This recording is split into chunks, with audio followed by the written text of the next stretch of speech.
week 2 of quarantine basketball workouts. This video ought to go a little bit faster, probably not as much explanation since we've already talked about some of the things. The first thing you're going to start off with is half-inch steps, connecting your feet with your hands, right, and dribbling.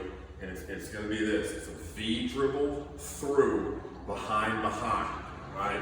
So it's going to look like this, right? It's a V dribble through, behind, right? So then the ball's in the other hand, and it's a V dribble through, behind, V dribble through, behind, V dribble through, behind. And you're just going to do that 50 times, okay? Every time the ball goes, every time you complete one round of it, so V dribble through, behind is 1. And you do 50 of those, okay?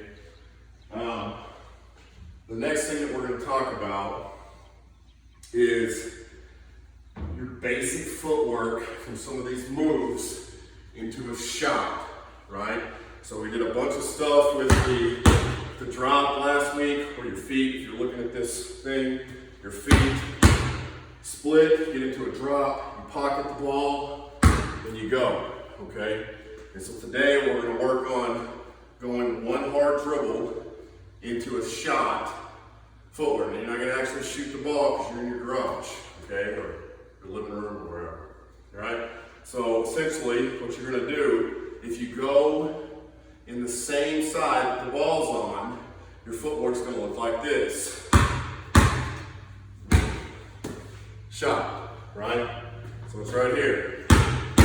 1, 2, 3, shot. So when you do it fast, it's going to look like this. Actually, let's break it down a little bit. Pocket, drop. That counts as a step. 2, 3, shot.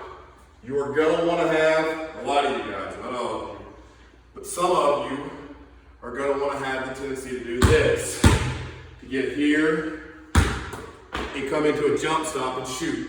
That's bad. I don't know why. I think it starts in Little League, but they teach, you know, when you're done dribbling, pick it up like this. And I don't know why, I don't know where that starts, but I wish it would stop, right? Because as soon as you do this, as soon as you leave your feet, one, if you beat the defender, that tells them and everybody in the gym that you're coming to a stop to shoot the ball, right? It's slow, it's inefficient, it tips the defense to what you're going to do, okay? I'm going to show you the difference. This is the right way, okay? This is the wrong way, okay? It is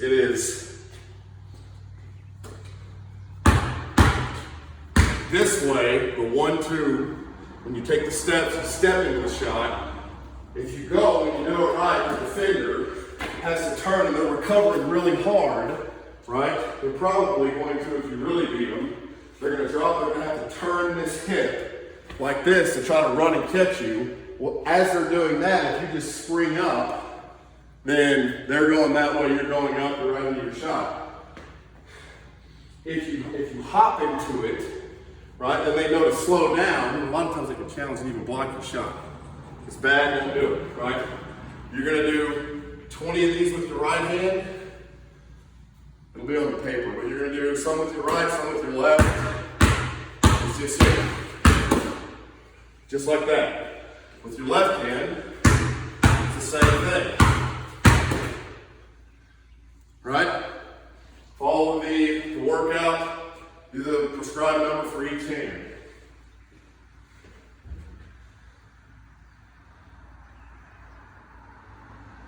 Okay?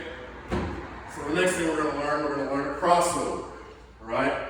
So again, I like this thing for footwork. But if you think about a crossover, all you're going to do for a crossover, okay, is get into your drop and get low. Alright? Only instead of going, you're going to plant, you're going to cross, and imagine that there's another square like this, right here. You're going to take your opposite foot and cross over step into it. So it's just like that, right? When you cross over, your footwork is going to look like this into a shot. Okay? That's slow motion. I'll do it again. Drop in pocket, snap the crossover over, bring your foot over to this extended square. 1, 2. Switch right here. Just like that, right? You're going to do it to the left and the right.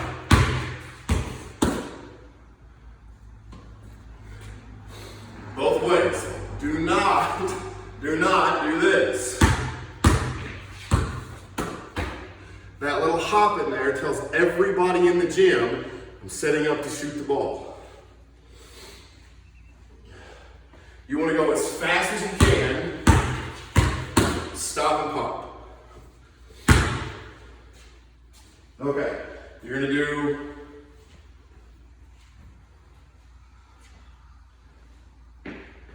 You're going to do 50 on the right, 50 on the left. Now, let's talk about the float, okay? You can do these moves off a straight bounce, okay? Or you can do both of them, a straight bounce, or you can do both of them off the float, okay? This is a float dribble. A float dribble, you're gonna skip to the side and let the ball float in your hand. That's a float dribble. That's a float dribble. Advantages of a float dribble. 1, change of speed. If I'm doing this, I'm tense, the defense is tense. As soon as I do this, as soon as I go, you relax, the defender will copy your body language. They will relax too. Then you go from being slow to super fast. Not only are they guarding change of direction maybe, if your feet are wide, they're gonna have to guard change of direction. They're also gonna have to guard change of speed. They don't know which direction you're going, and they don't know, you're going from slow to fast. It makes it harder to go. The other thing that a float bounce does, the defense is most vulnerable when they are recovering to you. That's why it's much easier to drive on somebody after if you had a teammate drive, your defender had a help, they kick it to you, now the defender's running at you, they're much more likely to take a pump fake or a jab fake, make it easier for you to get by them, than if you catch it and they're just standing right in front of you, right? I'm not saying you can't get by them if they're standing in front of you, I'm saying it's easier if they're recovering to you. But this is a defender's frame. This is a defender's frame. Immediately upon taking a float bounce, now I'm outside of that defender's frame, and the defender's having to recover, even not very much distance, but they're still having to recover to me, right? So a float bounce gives you change of speed, change of pace. It also can make the defender have to recover to you a little bit, which makes them more vulnerable, right? There's different ways to get into a float bounce. One of them is just a turn pound out, right? So, right? Another one is a crossover. Crossover float, turn pound float. Okay? You can also get into floats off of a drop through. Okay? You can get into it behind the back. Right? And a float dribble is just, you're moving to the side ever so slightly, the ball floats in your hand. And then as it's coming down, as you can change speeds, make your move. Okay?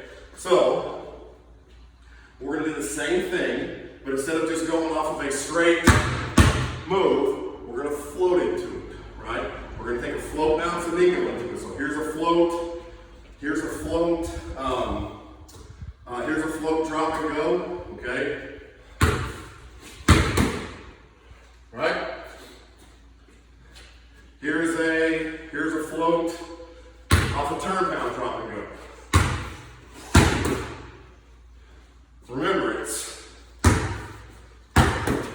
not, okay? You can do the same thing off of a crossover, okay? As you float out, right?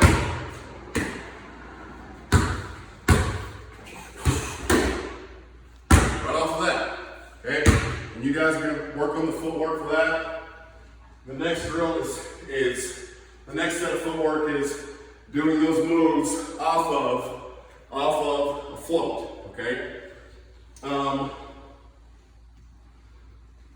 The next thing we're gonna do is tennis ball work. I'm gonna have to cut the video, go get some help, and then start the video back up because we're gonna do some tennis ball work, working on making our split throughs, and making our split behinds quicker, okay? I'm not good at this tennis ball stuff, so you guys just bear with me in the next video.